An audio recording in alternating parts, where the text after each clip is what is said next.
Chevy, Pontiac, Oldsmobile, and Buick all dabbled in muscle cars using GM's colonnade-style A-body platform between 1973 and 1977. You might know a few of them, but today we're diving into 10 lesser-known ones. But before we get into the list, let's talk about what exactly a colonnade A-body is. In GM's terminology, the A-body referred to the mid-size intermediate chassis, which was built on a body-on-frame design. This meant that the vehicle's driveline and suspension were assembled on a perimeter frame chassis, and then the body was mounted onto the frame afterward, making the assembly process easier. While the 1973 to 1977 A-body was similar to the 1964 to 1972 version, there was one significant improvement: better rollover protection for the occupants. The name colonnade refers to the car's three pillars. Unlike earlier models that had just two pillars, the A pillar at the windshield and the C pillar at the rear, the colonnade cars, whether they were coupes or sedans, all featured B pillars. This extra support made them safer in rollovers, a key aspect as federal safety mandates kicked in. Just like the 5-mile-per-hour crash bumpers and smog equipment, the B-pillar design not only added protection, but gave these cars a sleek look. When paired with GM's then-new computer-aided suspensions, these cars had the potential to be serious performers with just a little more power. Despite their aerodynamic shapes and impressive production numbers, over 7 million colonnade A-body cars were built between 1973 and 1977. Relatively few survive today. Even fewer have been turned into hot rods. With prices significantly lower than earlier A-bodies from 1964 to 1972, these cars offer a unique opportunity to build something that stands out in the muscle car world. Let's explore 10 of the most interesting colonnade A-bodies we've come across over the years. 1974 Chevy Laguna. You might remember this car from the cult classic Cannonball Run. The Laguna was a staple in stock car racing, and for the movie, it was decked out in full NASCAR livery. The version that crossed the Barrett-Jackson auction block in 2017 was a replica of that famous movie car. Under the hood, a 454 cubic inch big block Chevy, an engine that was still available from the factory when the car was built. 1977 Buick Century Special. Buick made great use of the colonnade A-body platform, with the Century and Regal models being some of their most iconic. Buick might not have been known for drag strip-ready cars in the 70s, but the wide stance and bold proportions of the A-body lent themselves to customization, as evidenced by this 1977 Buick Century Special. The laid-back grille and lowered stance give it a sleek look, while the big rolling stock fits perfectly into the bodywork. 1974 Oldsmobile 442 Cutlass. In the 1960s, the Oldsmobile 442 was a muscle car icon, debuting right alongside Pontiac's GTO in 1964.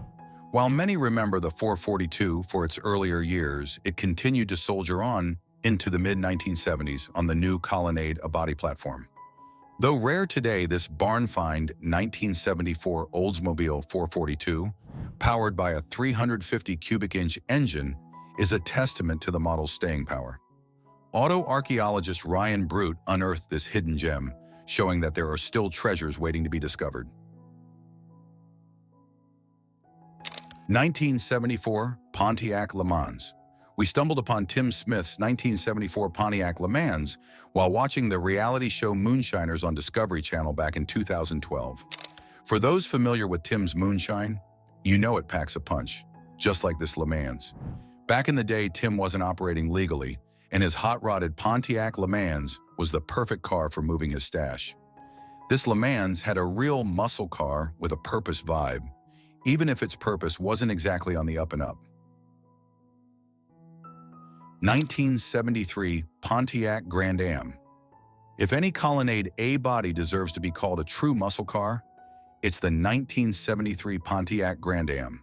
With its sharp arrow-nose front and boat-tail rear, this car looked fast standing still.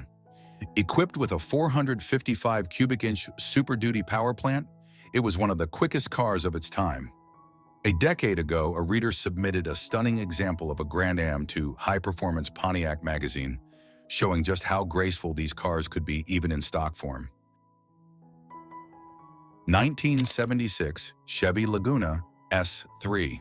Steve Yoder's 1976 Chevy Laguna proves that with a little work, a Colonnade A-body can be a showstopper. This high 10-second quarter-mile car doubles as a luxurious street cruiser, thanks to its 454 cubic inch big block, fed by a Dominator carburetor. The 1975 to 1976 Laguna was known for its sloped nose, designed specifically for NASCAR. It was so effective on high-banked tracks that NASCAR banned it, leading to the introduction of the restrictor plate rule. 1977 Pontiac Can-Am. The 1977 Pontiac Can-Am is one of the rarest cars on this list, with only about 1,300 units ever produced. Based on the LeMans Sport Coupe, it featured the 6.6-liter 400 cubic inch V8 engine, the same one found in the Firebird Trans Am. With a shaker hood scoop and rear spoiler, the Can-Am had a unique look that set it apart from other cars of the era. It was intended to be a limited edition muscle car, but production issues and low sales numbers make it a true rarity today. 1974 Chevrolet Malibu Classic. The Malibu name is legendary, but the 1974 Classic is often forgotten. Built on the Colonnade A-body platform, it had a bold, boxy design that set it apart from earlier models. This model had potential with a 350 cubic inch small block V8 engine. While it never quite reached muscle car status, its unique styling and potential for modification make it a standout among the Colonnade-era cars. 1975 Oldsmobile Hurst Olds. Oldsmobile partnered with Hurst to produce this 1975 Hurst Olds, a limited edition muscle car with a 455 cubic inch V8 engine and Hurst's signature dual-gate shifter. The Hurst Olds models have always had a certain mystique, and the 1975 version is no exception, though it wasn't as powerful as earlier versions. Its distinctive look, featuring gold and white paint with Hurst badges, makes it a classic. 1976 Buick Regal. Last but not least, we have the 1976 Buick Regal. This car wasn't known for its drag strip prowess, but it was a luxurious cruiser with muscle car potential. With its boxy design, plush interior, and 350 cubic inch V8, the Regal was more about comfort than speed. However, for those who wanted to tinker, it provided an excellent platform to build something special.